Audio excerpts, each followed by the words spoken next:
Hello friends, good morning. Radhe Krishna. मैं पारुल वर्मा आप सभी का एक बार फिर से स्वागत करती हूँ अपने एनसीईआरटी की उड़ान क्लासेस में। हमने 2 क्लासें ली हुई हैं इस चैप्टर की। आपने नहीं देखा है तो प्लीज़ जाके देख लीजिए। और उसके बाद आज हम करने जा रहे हैं क्वेश्चन आंसर आज हम उसके सॉल्व करने वाले हैं। तो चलिए स्टार्ट करते हैं। सबसे पहले क्वेश्चन दिया हुआ है कि दीपावली में पटाखे का जलना कैसा परिवर्तन माना जाता है। जो दीपावली है उसमें जब हम लोग पटाखे वगैरह जलाते हैं तो उसका जो परिवर्तन होता है वो कैसा परिवर्तन माना जाता है। हमने 2 परिवर्तनों के बारे में पढ़ा था, एक था मंद और दूसरा था तीव्र। अब आप लोग सोचिए कि जैसे हम लोग पटाखा जलाएंगे, पटाखा छुड़ाएंगे तो 2-3 घंटे बाद तो वो जलने वाला है नहीं, वो तुरंत ही अपना रिएक्शन देना शुरू हो जाता है। जैसे हम लोग पटाखे में आग लगाते हैं या माचिस की तीली की थोड़ी सी भी आग उसको पकड़ती है तो वैसे ही वो अपना विस्फोट कर देता है। तो ये जो दीपावली में जलने वाले जो पटाखे होते हैं वो तीव्र परिवर्तन माने जाते हैं। कौन से परिवर्तन माने जाते हैं? तीव्र परिवर्तन माने जाते हैं। अगला क्वेश्चन है, गिलास का टूटना कैसा परिवर्तन है। जो गिलास होता है वो टूटना कैसा परिवर्तन है। ग्लास का टूटना कैसा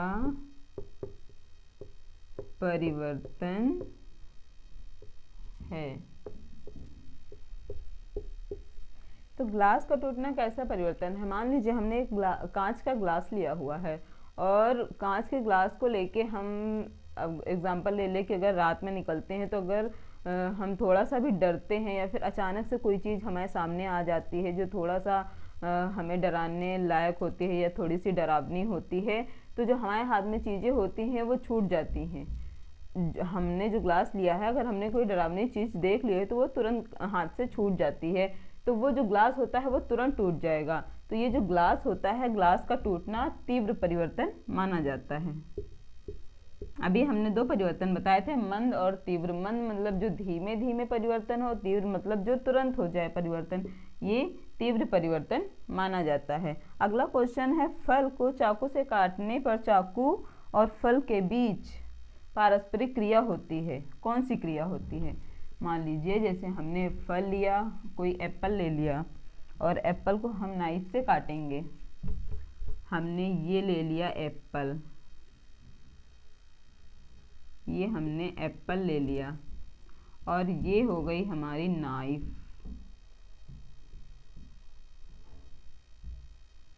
मेरी आर्ट शायद थोड़ी बहुत अच्छी है। ये हो गई नाइफ और ये हो गया एप्पल। मैंने क्वेश्चन लिखा नहीं है, फिलहाल मैंने बोल दिया है। अगर हम एप्पल को नाइफ से काटेंगे तो जब ये नाइफ एप्पल को कहीं ना कहीं से टच करेगी, हम लोग पुश करेंगे तभी तो एप्पल कटेगा। तो इसके बीच कैसी क्रिया होगी। इसके बीच जो होती है वो पारस्परिक क्रिया होती है।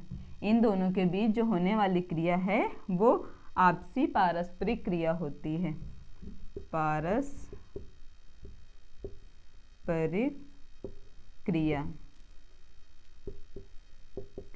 मतलब एप्पल को नाइफ से काटने पर उनके बीच में जो संबंध स्थापित होगा वो आपसी पारस्परिक क्रिया जो होती है वो स्थापित होता है।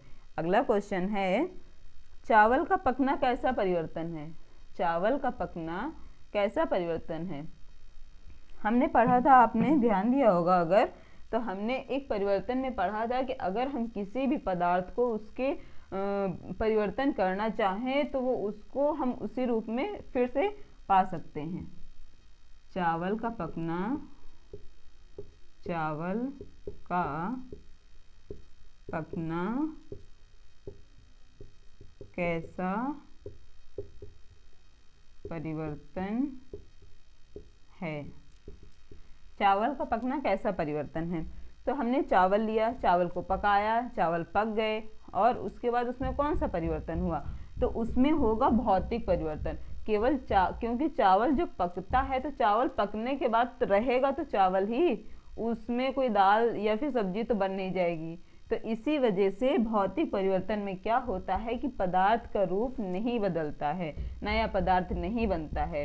माना कि चावल पक गए हैं, वो सॉफ्ट हो गए हैं, लेकिन वो उनका रूप वही रहेगा। इसी वजह से ये भौतिक परिवर्तन माना जाता है, भौतिक परिवर्तन माना जाता है। चावल का पकना भौतिक परिवर्तन माना जाता है। अगला क्वेश्चन है चंद्रमा की आकृति में होने वाले परिवर्तन की जो क्रिया होती है वो कौन सा परिवर्तन होता है। हम लोगों ने देखा होगा कि चांद पहले पूरा होता है, फिर हल्का सा दबा हुआ होता है, फिर उससे छोटा लगता है, फिर उससे छोटा, फिर लास्ट में एकदम पतला सा चांद दिखाई देता है। तो ये जो चंद्रमा की कलाएं होती हैं, चंद्रमा का परिवर्तन होता है, चंद्रमा का परिवर्तन, जो चंद्रमा का जो परिवर्तन होता है, तो ये कौन सी जो क्रिया होती है, ये कौन सी क्रिया मानी जाती है। तो हमने दो परिवर्तन पढ़े थे, एक पढ़ा था हमने नियंत्रित परिवर्तन और एक पढ़ा था अनियंत्रित परिवर्तन। नियंत्रित में जिन चीज़ों पे हमारा कंट्रोल होता है, जिन चीज़ों को हम कंट्रोल कर सकते हैं, वो होती है नियंत्रित, और ये अनियंत्रित होगा क्योंकि चंद्रमा के जो परिवर्तन है, इसकी कलाओं में जो परिवर्तन है, ये हमारे किसी भी टाइप से कंट्रोल में नहीं है। ये इसका नियम है, बदलना, बढ़ना और घटना, ये इसका नियम है। ये अपनी स्थिति के अनुसार हमेशा बदलता रहता है। तो ये जो होगा वो होगा अनियंत्रित परिवर्तन, अनियंत्रित परिवर्तन, अनियंत्रित परिवर्तन। अगला क्वेश्चन है साइकिल चलाते वक्त अगर हम अचानक से ब्रेक लगा देते हैं। मान लीजिए अगर हम साइकिल चला रहे हैं, आप लोग सोच रहे होंगे कि ऐसे क्वेश्चन क्यों पूछे जा रहे हैं जो मतलब डायरेक्टली, मान लीजिए जैसे हमने कह दिया कि अगर दूध फट गया तो ये कौन सा परिवर्तन हो गया। तो सीटेट में ऐसे ही क्वेश्चन पूछे जाएंगे, वो घुमा फिरा के पूछे जाएंगे, वो आपके लॉजिक के हिसाब से पूछता है। सीटेट हमेशा आपके लॉजिक के हिसाब से क्वेश्चन पूछता है, डायरेक्टली क्वेश्चन कभी नहीं पूछेगा, हमेशा घुमा फिरा के क्वेश्चन पूछेगा। तो ऐसे लॉजिक वाले क्वेश्चन आप लोग टॉपिक से जरूर क्लियर करिएगा। आप उसको टॉपिक को पढ़िएगा, मेरी क्लास को सुनिएगा, उसके बाद जब टॉपिक क्लियर हो जाए तो अपने हिसाब से आप क्वेश्चन बनाना शुरू करिएगा। तो इसमें कहा गया है कि अगर हम साइकिल चला रहे हैं और साइकिल चलाते चलाते अचानक से हम ब्रेक मार दें, अचानक साइकिल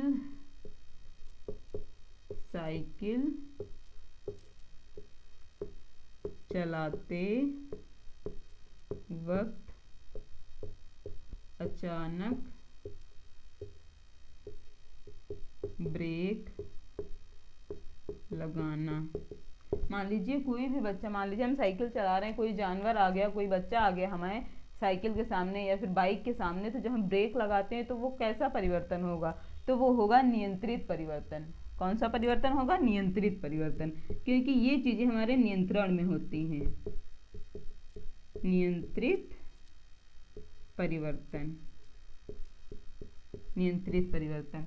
अगर हम साइकिल कुछ भी चला रहे हो तो आगे जो आई हुई चीज़ है, जानवर हो गया, बच्चा हो गया, कुछ भी हो गया, तो उसको बचाने के लिए हम उस पर ब्रेक लगाते हैं। तो ब्रेक लगाते हैं तो ब्रेक लगाना हमारे कंट्रोल में था, तो हमने ब्रेक लगा लिया और उसको बचा लिया, तो इसी वजह से ये हो जाएगा नियंत्रित परिवर्तन। अगला है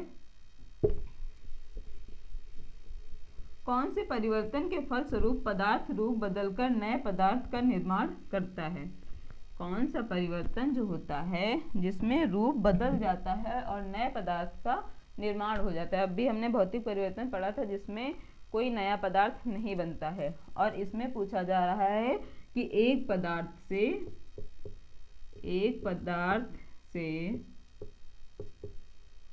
पदार्थ को हमने लिया और उसके बाद उसमें हमने परिवर्तन किया तो वो हमें दूसरा जो होगा, दूसरा पदार्थ प्राप्त होगा। दूसरा पदार्थ जो हमें, ये दूसरा पदार्थ प्राप्त होगा। जैसे हमने एग्जांपल लिया कि अगर हम लकड़ी को जलाएंगे, लकड़ी को हमने जलाया तो उससे हमें राख प्राप्त हुई। तो ये एक नया पदार्थ प्राप्त हो गया, हमें लकड़ी से नया पदार्थ प्राप्त हो गया। तो ये होता है रासायनिक परिवर्तन। भौतिक परिवर्तन में क्या होता है कि हमें नया पदार्थ नहीं प्राप्त होता है, और रासायनिक परिवर्तन में अगर हम किसी भी पदार्थ का परिवर्तन करते हैं तो वो उससे हमें एक नया पदार्थ प्राप्त होता है।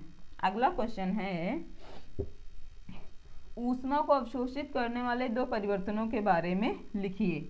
ऊष्मा को अवशोषित करने का मतलब क्या हो गया कि ऐसा परिवर्तन जिसमें हमारी एनर्जी वेस्ट होती हो, ऐसा परिवर्तन जिसमें हमारी एनर्जी वेस्ट होती हो। तो अगर उसके दो परिवर्तन हम देखेंगे तो सबसे पहले हमने साइकिल वाला जो लिया था, साइकिल वाला जो एग्जांपल लिया था, तो उसमें ये था कि अगर हम साइकिल चलाएंगे तो उसमें हमारे पैरों का वर्क होगा, पैरों का वर्क होगा।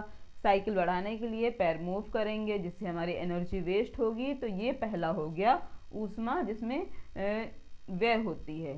ठीक है, ऊष्मा को हम एक तरीके से कहते हैं व्यय करते हैं। परिवर्तन ऊष्मा हम व्यय करेंगे तो वो पैडल जो होंगे वो घूमेंगे, और जब पैडल घूमेंगे तो हम एक स्थान से दूसरे स्थान तक पहुंच सकते हैं। और अगला अगर हम देख लें परिवर्तन, तो ये होता है कि जैसे हम कोई चीज़ है, हम आटा ही ले लेते हैं। मान लीजिए हमने सूखा आटा ले लिया, सूखा आटा हमने ले लिया और उसमें हम पानी डाल के अपने हाथों से उसमें ऊर्जा व्यय करेंगे, ऊष्मा से उसको मतलब सूखे आटे को गीले आटे में मतलब गूंथना जिसे बोलते हैं, गूंथते हैं तो उसका आकार परिवर्तित हो जाता है। तो उसमें जो परिवर्तन होता है वो होता है रासायनिक परिवर्तन। ठीक है, उसमें जो होता है वो रासायनिक परिवर्तन नहीं होता है। उसमें जो ऊष्मा होती है वो अवशोषित की जाती है, जिसके दो एग्जाम्पल मांगे थे, पहला साइकिल वाला और दूसरा ये आटे के गूंथने वाला। मतलब जिसमें ऊष्मा हम लोग व्यय करते हैं उसके बाद उसमें परिवर्तन हो जाता है। ओके, अगला है प्रत्यावर्ती और अप्रत्यावर्ती परिवर्तन। प्रत्यावर्तित और अप्रत्यावर्तित परिवर्तन। प्रत्यावर्तित और अप्रत्यावर्तित परिवर्तन हमने क्या कहा था, इसमें हमने कहा था कि अगर हम कोई पदार्थ लेते हैं और तो उसका हम परिवर्तन करते हैं तो उस पदार्थ को हम वापस उसी रूप में प्राप्त कर सकते हैं, उस पदार्थ को हम उसी रूप में प्राप्त कर सकते हैं। और अप्रत्यावर्ती परिवर्तन जो होता है हम उसको उसी रूप में प्राप्त नहीं कर सकते हैं। इसमें हम पदार्थ जो परिवर्तित करेंगे उसको हम वापस उसी रूप में प्राप्त कर सकते हैं, अप्रत्यावर्तित में हम उसी रूप में प्राप्त नहीं कर सकते हैं। अगर हम एक मोमबत्ती लेंगे तो उसको हम जलाएंगे, जलाने के बाद वो जल जाएगी, पिघल जाएगी, लिक्विड में आ जाएगी। उसके बाद फिर अगर हम थोड़ी देर रख देंगे तो फिर वो अपने ही रूप में वापस आ जाएगी। तो ये होता है प्रत्यावर्ती और अप्रत्यावर्ती परिवर्तन। अगला है शरीर में होने वाली विभिन्न क्रियाएं जैसे पाचन, श्वसन, उत्सर्जन हो गया, प्रजनन हो गया आदि, ये किस प्रकार के परिवर्तन माने जाते हैं। जैसे हमारे शरीर में परिवर्तन होते हैं, हम लोग श्वसन करते हैं, श्वसन हो गया, पाचन हो गया, उत्सर्जन हो गया एंड प्रजनन हो गया। ये सब कैसी क्रियाएं होती हैं, कैसे परिवर्तन होते हैं। तो अगर देखा जाए तो ये सारे होते हैं जटिल परिवर्तन। जटिल परिवर्तन वो मतलब जो बहुत ज़्यादा हमारे लिए महत्वपूर्ण होते हैं और जिनका उपयोग हमें मतलब बहुत ही अच्छी तरीके से, बहुत ही ज़्यादा केयरफुली करना चाहिए, क्योंकि आगे आने वाले टाइम में अगर इनका हम मिस यूज़ करेंगे तो ये हमारे लिए काफ़ी ज़्यादा हानिकारक होते हैं। अब सबसे पहले श्वसन के बारे में अगर हम देख लें कि श्वसन को हम कैसे यूज़ कर सकते हैं। श्वसन तो नॉर्मली सभी लोग यूज़ करते हैं, लेकिन ज़्यादा से ज़्यादा पेड़ पौधे लगाएंगे तो ज़्यादा से ज़्यादा नेचुरल ऑक्सीजन हमें मिलेगी। तो अगर नेचुरल ऑक्सीजन हमें मिलेगी तो उसी हिसाब से हम अच्छी ऑक्सीजन को ग्रहण करेंगे तो हमारा स्वास्थ्य भी अच्छा रहेगा। इसी वजह से ये जटिल है। अब आजकल पेड़ पौधे काटे जा रहे हैं जिससे हमारी जो वायु है, जो एयर है, आसपास की ऑक्सीजन है वो दूषित होती जा रही है। तो इसी वजह से ये जटिल परिवर्तन में ऐड हो जाती है। इसीलिए हमें पेड़ पौधे ज़्यादा से ज़्यादा लगाने चाहिए जिससे ऑक्सीजन काफ़ी हमें अच्छी मिल सके। दूसरा हो गया पाचन। पाचन क्या होता है, जब हम अच्छी चीज़ें खाएंगे, फास्ट फूड वगैरह नहीं खाएंगे, स्वीट्स, तली भुनी चीज़ें नहीं खाएंगे, अच्छी चीज़ें खाएंगे तो हमारे शरीर में अच्छी तरीके से पाचन करती हैं। पाचन करने के लिए हम अपने मुंह से ही पाचन स्टार्ट करते हैं, इसी वजह से खाते टाइम बहुत अच्छे से खाना चाहिए। तो अगर पाचन अच्छा होगा तो पेट अच्छा होगा, पेट अच्छा होगा तो फिर स्वास्थ्य ही अच्छा होगा। अगला हो गया उत्सर्जन। अब अगर पाचन हमारा अच्छा होगा तो उत्सर्जन भी टाइम से अच्छे से ही होगा। अगर पाचन अच्छा होगा तो उत्सर्जन भी अच्छे से होगा। और अगला है प्रजनन। प्रजनन है तो वो आगे आने वाली पीढ़ी को बढ़ावा देना है। अगर कोई इंसान अच्छे से खाता है, अच्छे से उत्सर्जन होता है नेचुरली, और वो अगर इंसान स्वस्थ माना जाता है, महिला स्वस्थ है, कोई भी मादा है, कोई भी मादा जंतु है, अगर वो स्वस्थ है तो वो प्रजनन भी बहुत अच्छे बालक को या अच्छे शिशु को कर सकती है, प्रजनन उसका हो सकता है। तो ये थे आज की क्लास के कुछ क्वेश्चन जो मैंने आपको क्लियर किए हैं। अगर आपको ना समझ में आए हों तो आप दोबारा भी पूछ सकते हैं मुझसे, और अगर कोई टॉपिक ना क्लियर हुआ हो तो आप मुझे बोल सकते हैं, मैं वो टॉपिक दोबारा क्लियर कर दूँगी। और आप लोग कमेंट में ज़रूर बताया करिए कि मैंने कैसा पढ़ाया, और जो मेरी कमियां हुआ करें वो भी मुझे बताया करिए, क्योंकि मेरे लिए सब नया नया है, अभी मुझे इतना एक्सपीरियंस नहीं है। तो आप लोग सपोर्ट करेंगे तो हो सकता है मैं काफ़ी अच्छा इम्प्रूवमेंट कर पाऊँ। तो इसीलिए आप लोग प्लीज़ सपोर्ट करिए, सब्सक्राइब ज़रूर करिए, लाइक शेयर करिए। Thank you so much.